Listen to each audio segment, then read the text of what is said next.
I want to take it back on South Africa.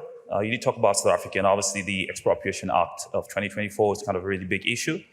I think to start off from the outset, I should mention that I also don't agree about the more terrible slogans, cue the boards. Obviously, I think is terrible. But I think it's good to have context where the Expropriation Act is coming from. And I think drilling down a little bit, I want to pick your thoughts based on the fact that white South Africans only account for about 10% of the population, and they own about 72% of private land in South Africa. And I think it's always really good also to pretty much draw back a little bit from the historic background behind it. I think it goes back to about 1913, the Native Acts land, which severely, disproportionately discriminate against Black South Africans from owning land in South Africa. And that's what's caused much of the disparity we see economically. So I wanted to find out from you, what are your thoughts? And obviously, the Trump administration has really been big on what's going on in South Africa at the minute and the act itself that they enacted. So do you think it's a moral obligation that obviously you're talking about that the land that was expropriated back in the days historically, and that was a colonial endeavor altogether, does that land need to be returned to Black South Africans? No, but they've already. So I know dangerously little about this, and so again, what I said on stage is what I know. So I'm going to have to understand. I'm an American. I'm just trying to educate myself on UK politics, and so you will probably know more about this than I will. But is it not true? And you can correct me. In the last 20 years, they've tried some form of reparations with Black South Africans. Yeah, absolutely. Is that correct? Maybe I'm wrong. Yes, there's been, but it's not worked. So the BBE, that's right. for instance, Okay, so time out. So taking stuff from one group and giving it to blacks doesn't work? Well, it does work, but I'll give you context as well. Well, you just said it doesn't work. I'll give you context. Contradicted yourself, so educate me. I don't know enough, but you just contradicted yourself. You went from it doesn't work to it does work, so please. I'll give you context as well. So what they did is they did have a program called the Black Empowerment Economic Program. And pretty much what they did is for every corporation, they would have to incorporate Black people within it. But that's not worked really well. And what we've seen over time is that a lot of Black people that have been part of those organizations have only been a minority. So pretty much, as you mentioned, you talked about DEI. So it's just pretty much checking a box, right? You have a Black person within the senior management group, but it's only probably 2 people and the like, and that's pretty much it. But the majority of Black South Africans that do not own any land, because obviously the historic context that I gave, cannot pretty much be able to earn a good living, because, with land also comes economic opportunity, and that's been the biggest disparity in South Africa. And excuse my ignorance on this. From what I understand, though, is that the land owned by Black South Africans is actually not as productive as those owned by the Boers. Is that correct? Well, at the minute, 72% of private land, agricultural land, is owned by white South Africa. No, I understand only that, a minority. Fair enough, but the 28%, when compared to Boer-run farms, are actually not as productive, because running a farm in South Africa is very difficult. Yes. Am I correct by saying that? Well, context again. Well, I just want to make sure I'm clear that actually running a farm for over 100 years is actually really impressive. 100%. Yeah, so we agree on that. Yes, we agree on that. So thank you, because I don't know enough about this, but I do think that that's important to note, that even the Black South Africans that own land, it actually is not as fruitful or has the same yields as those that have been doing it for over 100 years, in a time when there's actually food instability in the region and in South Africa. But obviously, what I'll say is, over time, if, say, you did have an act that expropriates land from Black South Africans, you need to build capacity over time. And I think the government is doing that for the minority of Black people that own agricultural farmland in South Africa, and they've been doing that. But also, we can't deny the fact that if you control supply chains for over a century, right, then it means that you pretty much control the economy, right? So how best do you think, obviously the land was taken from Black people, and South Africans, white South Africa has been pretty much, improving the economic outcomes over time. What do you think is the best way to break even in that sense? Fair question. And I just want to make one point to you. If obviously you look at key philosophers as well, like Robert Nozick, for instance, he talks about equality in terms of acquisition, as well as the process through which you acquire that land, and obviously correcting the injustice that comes out of it. So what would be your thoughts on that? I'm not familiar with the philosopher you mentioned. Who was the name again? Robert Nozick. Okay. He's a very prominent philosopher. I'll look into it. Sure. Thank you for that. I don't know enough about South Africa to suggest anything. Here's what I could tell you, that race-based politics is really bad. I know this because I'm living it in my country. And I think that South Africa should get away from race obsession and should get towards something that is rooted in merit and empowerment. Let your patriotic values guide how you invest your money and save for your future. With Monorail's Patriot Portfolio, your investment dollars get out of globalist corporations and into companies that support Christian and American values.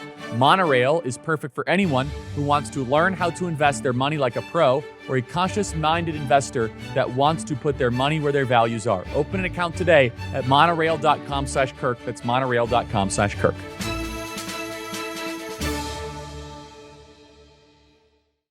South Africa is what, 75% black? Is that correct? 80%? Maybe Yeah, more? that's right. Right. And so explain to me, like post-apartheid, outside of the land ownership, maybe there's a business element. Why is it that once apartheid was removed, why black South Africans were not able to see their material economic net worth go up in the last 20 or 30 years? What do you think there's any, and maybe I don't know enough, are there any cultural inhibitions of a defeatist attitude that has basically, let's say, infected the minds of poor South Africans last 20 years that feel as if they can't accumulate wealth? Do you think that plays a factor? Yeah, I think what's really infected black South Africans is pretty much going back what we're talking about. Obviously, from the colonial background that I just gave you, and we see a lot of like neocolonialism, you control the supply chains, and you own 72% of agricultural farmland. How do you expect the majority black people to improve their lives and their outcomes when you pretty much control everything? Enough. And so this is a sloppy but best example I can give. Is that fair? I'll do it. So just grant me some mercy here. What percentage of American land is owned by Asians? Not sure. Yeah, less than 3%. They are the richest racial group in America. So maybe land ownership isn't the only thing that matters to get wealthy.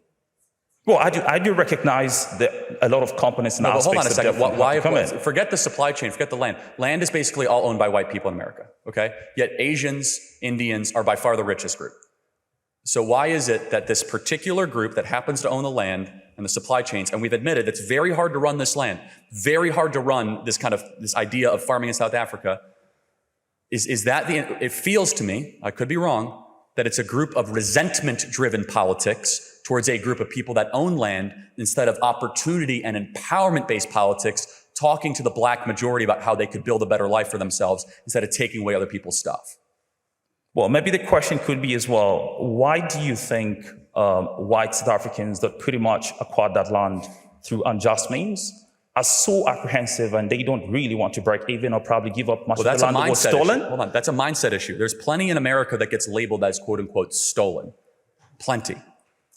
However, it doesn't necessarily always hold back every ethnic group that is in the country, that is even in the minority of the country. And so I guess the question is, it's a mindset. I don't know South African law enough. I don't know if it's a free market based. I really don't. I'm not just playing cute. But as a general operating principle, it's very bad to build a political movement around taking other people's stuff because you're obsessed with what you don't have instead of the mental energy to create what you want and what you think you deserve. We've seen this with a lot of groups to America. And America is a very interesting petri dish because we have a lot of people that come to our country with nothing. We have Cubans, we have Venezuelans, we have Colombians, we have Persians. And a rule is the group that complains the least and focuses all of their combined cultural energy on creation does really well over multiple years. That might not be possible in South Africa. There might be like no process to create wealth, but I would just venture a guess that market principles transcend borders. So my postulation, and I'm glad you admitted it, don't say kill the Boers. Bad, we should say that. It has created real deaths and real harm. If I was in charge, which of course I'm not, I would spend all my time not saying kill the Boer, kill the Boer. I would say, my people, get your act together. Let's work harder. Let's prove the Boer wrong. Let's start a business. Let's build families. One is driven in resentment and greed and envy and confiscation, and one is rooted in creation and entrepreneurship and optimism. I'd like to see the latter. Well, it's very interesting you call it confiscation. What about if we call it probably reclaiming the land that was stolen back in the days? Yeah, but here's the thing as well. Okay, but can I please, okay. Maybe as well, kind of understanding the value of land, right? Much of what happens with land is obviously, and I think a very prominent economist talks about this, a guy called Hernando de Soto in his book, The Mystery of Capital. I know Hernando. Yeah, he talks about it really. When it comes to land, The value of land is that obviously you can borrow against it. And we've seen for much of agriculture, commercial land, which is very Totally expensive, acknowledge really. it. Legit, I get it. And that's the thing, right? So if you own land pretty much everywhere, you can extract a lot of value out of it. So can I interject really quick? Let's try another moral principle. Is it ever right to punish a grandchild for their grandfather's sins?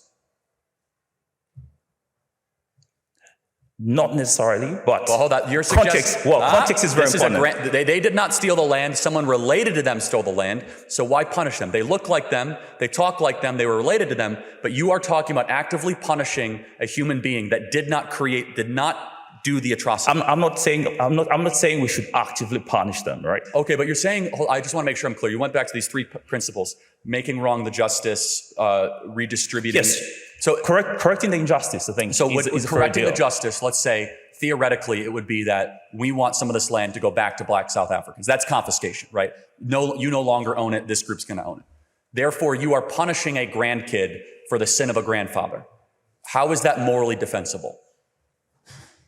I think it gets back to the same thing. And how is it morally defensible if, say, the land that you own at the moment was stolen land, and it has over time created a massive disparity economically for much of the majority of Black people out there. So they could make the same argument as well. Fair enough. And we would say, but the code that we believe in the West, and South Africa can choose, that inheritance, something that you did not work for, and all of a sudden that you have, and that you are then nurturing, we're not going to take that away from you if you did not do anything individually wrong, because this is the difference. We believe in individual-based, not collectivist group-based politics. So they're saying this group took this from this group, therefore this group must get something else. We're asking, did that individual do anything wrong? That individual is a different person than the grandfather. So what is the solution? The solution is for Black South Africans to understand the injustice, and I'll grant you all that I know nothing about the 1913. I should learn about it, and thank you for bringing that to my attention, right? But I do know that there was a lot of immoral behavior to the let's say not the acceptance, but the gaining of the land, right? That's right. I acknowledge that. Fine. The question is then what to do. And a general rule that has worked in America, and I'll kind of repeat my point, is the group, whomever it is, if they have a mentality and a mantra that is about creation and not about resentment, will succeed. This is actually really bad for even the people. Even if they got all the land back, let me tell you, it would not necessarily be a good thing. Number one, we've already shown that they can't necessarily manage it. It's very hard. The Boers have developed a method of farming in the last 100 years. How do you justify that? Well, because I just told you, and you agreed with me. I asked a question, which I think I knew, and you affirmed it. The Black South African farmers are not nearly as productive as the equivalent Boer farmers. They're not. The same land, same fertile soil, the farms equivalent are not as necessarily productive. But again, just as a general rule, and we can have clarity but not agreement, I think it's a bad idea to nationalize complaints into a political movement. I think it's very dangerous. And then the right, we fall into this sometimes too. In South Africa, it's even more dangerous to weaponize racial complaints, despite the injustices of past. It's a better use of time to talk about a victor mindset, not a victim mindset. Yeah, I think it's easily said than done. That would be my kind of thinking. But it's simply a mindset. Yeah, but the groups that embrace it in America and across the West, they succeed. The Jews have had a lot of crap thrown at them the last 100 years. They get their act together, they organize, they understand how to, create wealth. And again, I would say there are many groups that are parallel to that. So you want to make a final point? I don't know how we are in time. But yeah, I think that's pretty much it. Yeah, again, we have clarity. I would like to see, of course, an end of the kill the Boers. But my hope for South Africa is one that is rooted in empowerment and lifting up and optimism, not being like, well, something bad happened to my grandfather, therefore it impacts me. It actually doesn't impact you as much as you think. You're a free being with your own agency and your own ability. Was it wrong? Yes. Is it inhibiting? I would say no. Yeah, I would say that I think cooperation is probably the pathway going forward. And I think breaking even is a good thing because the Expropriation Act actually does pretty much cut for that, where much of the land that's not being used can then be shared. And I will look into it. I think that'll be a better way to go. I'll read more about it. Thank you very much. Enough. Thank you.